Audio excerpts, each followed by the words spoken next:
So Calvin Ridley was suspended for all of last season for betting on games in 2021. He was finally reinstated just a few days ago, and for the first time he's telling his full side of the story. So dude went through a lot leading up to the suspension. Some things were building for months, some were building for years. He's been made fun of by some but defended by others who felt the suspension was too steep for the crime. This wasn't like a situation where he was fixing games. He's not a compulsive gambler, it's not a repeat thing. This multimillionaire bet $1,500 and got a way harsher punishment than real life criminals. Now we'll get into it all a little later in the video since he does address everything in full detail. He published an open letter in the Players Tribune. I've covered stories from here before and you always get great insight. He takes you inside his mind, allowing you to retrace all of his steps that led him to a mistake that cost him $13 million.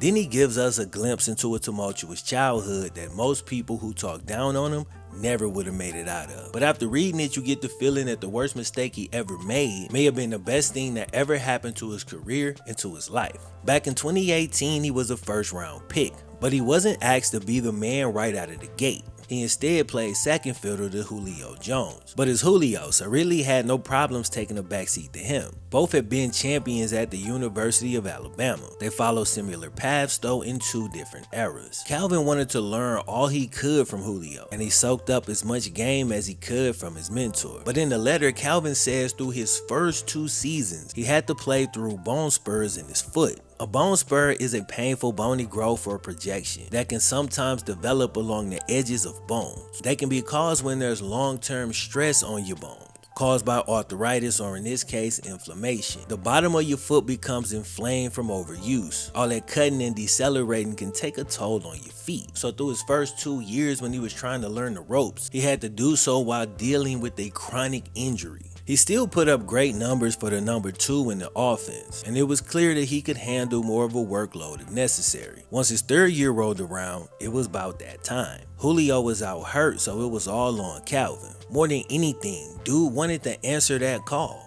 but it's hard to answer when your signal just keeps going out.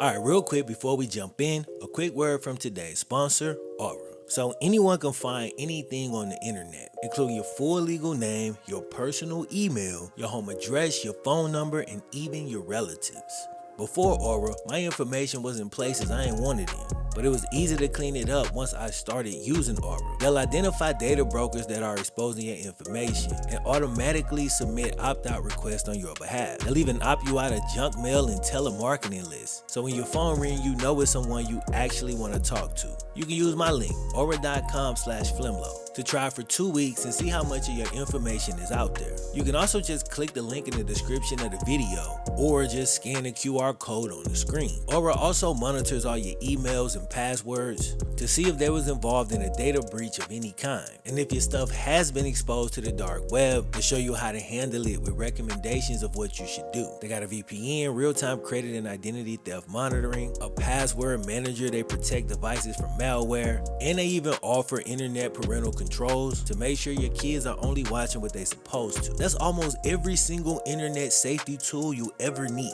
all in one app when you sign up with Aura. Let Aura do the hard work of keeping you safe online, and if you sign up now, you get a 2-week free trial with my link. You'll be shocked at how much info Aura finds those 2 weeks. Just go to aura.com/FlemLo to start your trial. And of course, it's also linked below in the description, or you can scan the QR code that's right here on the screen. Yo, thanks to Aura once again for sponsoring the video. Without further ado, time to jump back in. He opened the season with 3 straight 100-yard games, and after the first 5 weeks, he was halfway to 1,000. But during week 8 in the game versus Carolina, his foot pops again, but the pain's not familiar. He looks at Julio and says, "Nah bro, this is different." And with a scary level of clarity, he says, "My shit broke."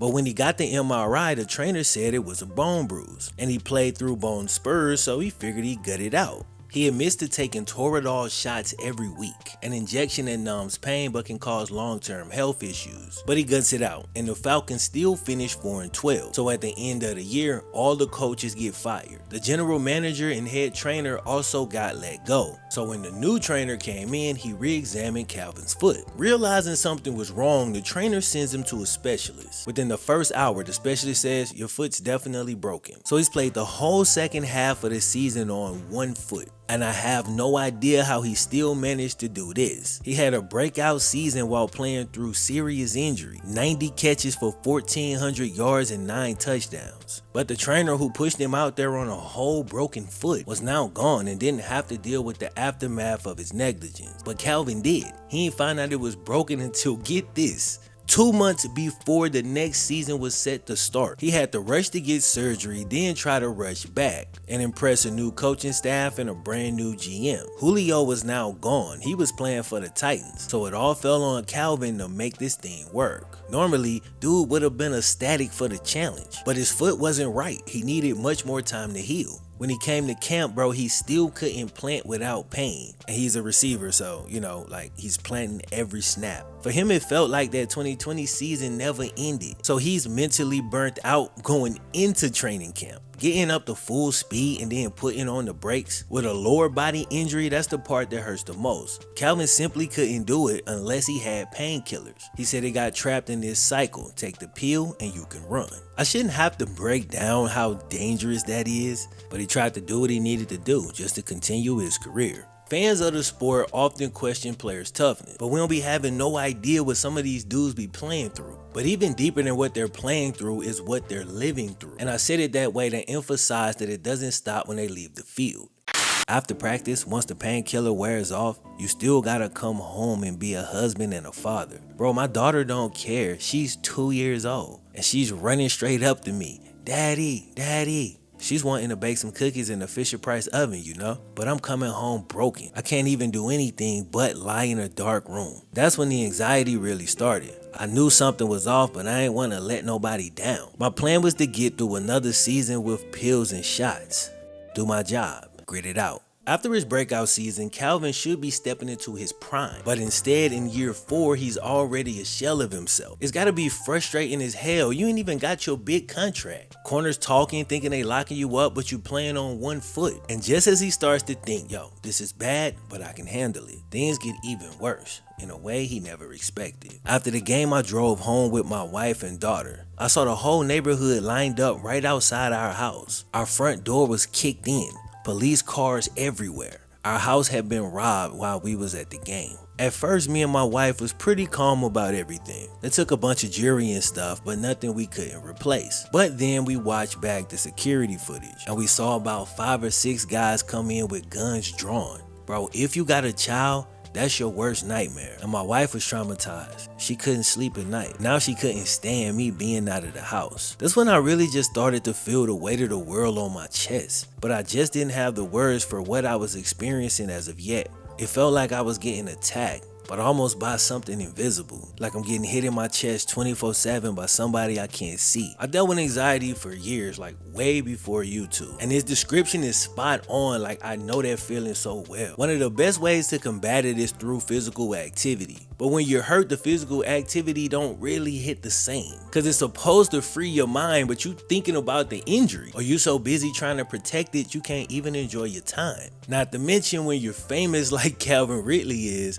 getting outside might bring some complication. I would come into the facility and I just wasn't myself. I mean, for 3 years, all the guys in the locker room know how I'm coming. I'm walking in there to compete like hell. I'm trying to take people's souls every day. Ask Julio.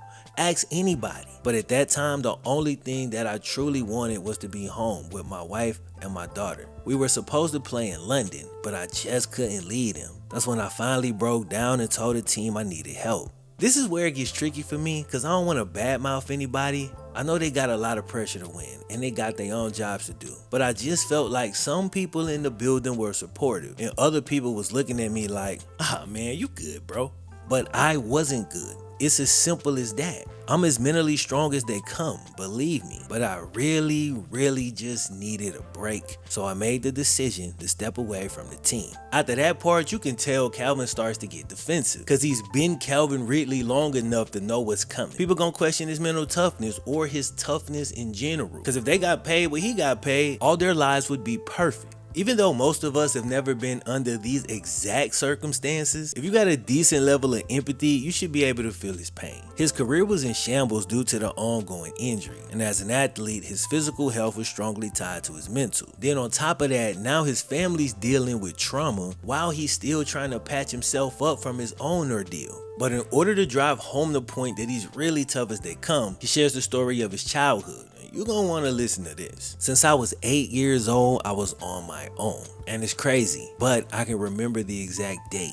October 31st, 2002. We were having our little Halloween party at school. Out of the blue, my aunt came and picked me and my 3 younger brothers up. The next thing I know, she's dropping us off at some random place with a bunch of strangers. It was a foster home for kids in distress, but I ain't know where I was or what was going on. No one would tell me anything. All they said was this: your mom and dad went away for a while. You need to stay here. When it comes to my family, there's things I can't talk about. But let's say my mom and dad lived a fast life. So my earliest memories are of people kicking our door down, running in with dogs and other crazy things like that. But I can't blame my parents really. I mean, we was poor.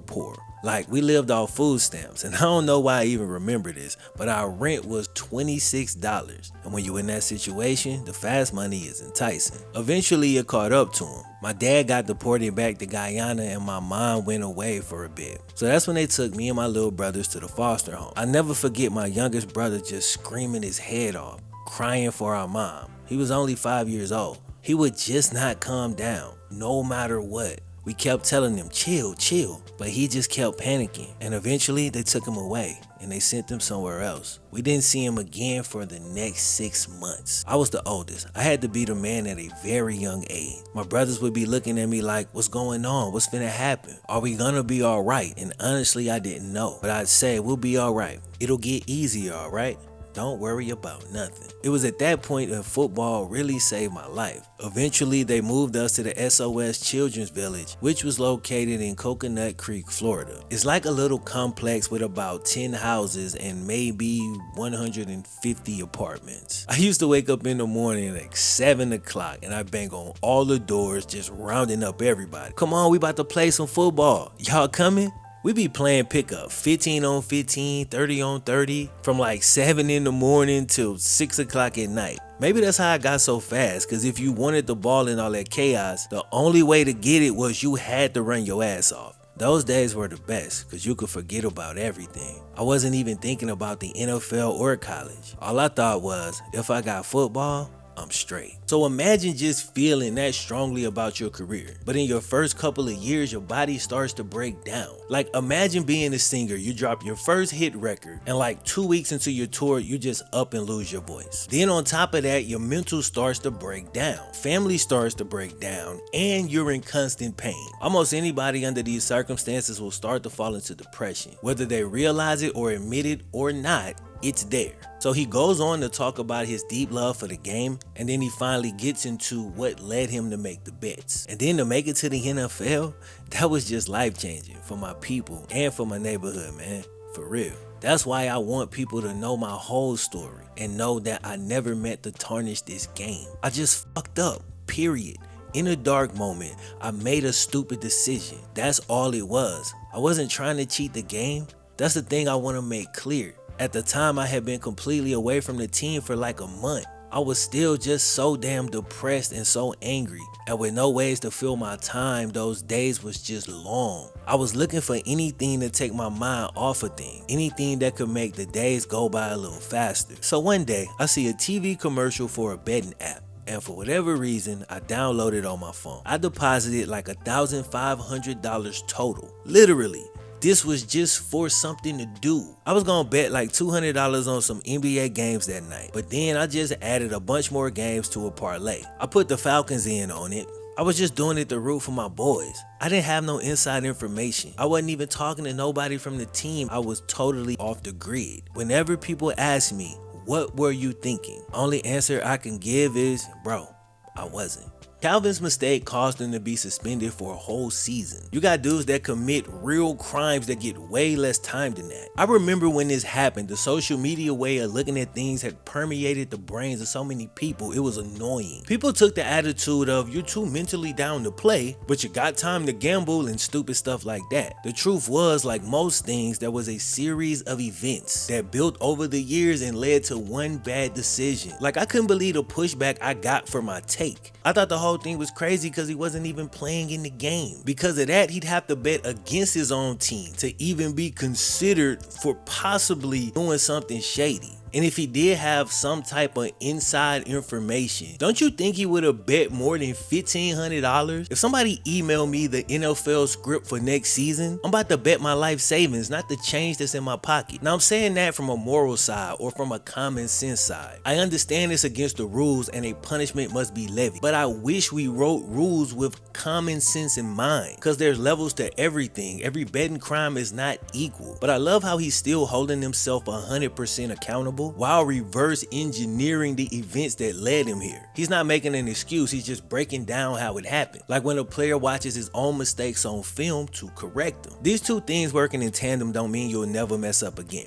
but they do mean you'll likely grow from every mistake you make. That's why you watch film. It's the same damn concept. So he took that football lesson and applied it to his life. But a year away from the game may have been exactly what he needed. Time for not only his foot, but for his mind to heal as well. It also provided time for Atlanta to trade him away to the Jags, which at the time was not a great situation. That team was 2-6 the day Calvin got traded. But then his new team starts to go on a run. They come back and not just make the playoffs, but they win their division. Then they engineer one of the best playoff comebacks we've seen. They got a young franchise quarterback with a good receiving core, but that core lacks a star. That's where Calvin comes in. He's got a young franchise quarterback with all the potential in the world, and we saw some glimpses of it at the end of last season. So now Calvin finds himself in a better football situation. He's on a young playoff team, and adding him makes them scarier. So his career could be on the cusp of taking another leap. Let's just hope he can stay healthy. We pulling for you, bro. You also got to think about the trade from this standpoint as well. His Atlanta house was broken into, and as somebody who's gone through it, once your space is invaded, it's never the same again. That deep sleep, oh, that's gone. Now you wake up from any sound. So imagine how a move to a brand new city will help to ease the mind of Calvin's wife when he's away. If you love your wife and she's at ease, it's gonna put you more at ease, helping to reduce that base level anxiety. So it seems like a big win on pretty much every level. I'm happy for him, and I'm excited to watch the Jags play this year. He's already putting out some pretty lofty goals, going for 1,400 yards, but he did get that with a broke foot. Want to check out the full letter, man? It's right here on the screen. And if you want to see more videos based on Players Tribune letters, just click here. We got Andrew Luck and Jamarcus Russell.